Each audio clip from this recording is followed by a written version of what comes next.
22 जुलाई राति रे आमर रूराल थाना अंचल देउलपाल गाँव रे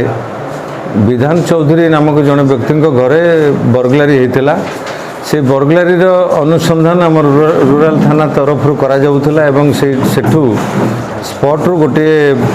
नंबर प्लेट मिलता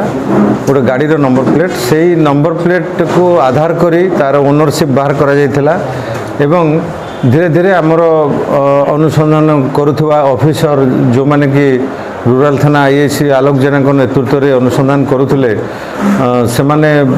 से नंबर प्लेट बेसिस रे गाड़ी ओनर एवं अन्य मान जो माने सहयोग करते से धरबार सक्षम होते मोट आम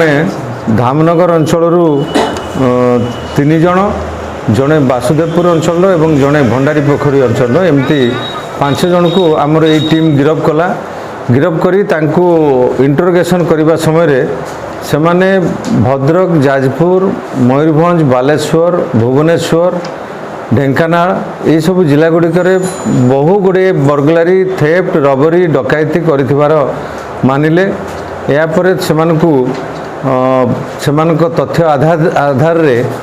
आमे 4 जन रिसीवर को मध्य गिरफ करछु से 4 जन रिसीवर को मध्यरु 2 जन भद्रक अंचल अच्छा 2 जन जाजपुर अंचल अच्छा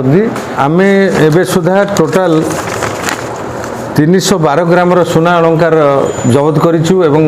4 केजी ऊर्ध्व रूपा अलंकार आम जबत करिछु।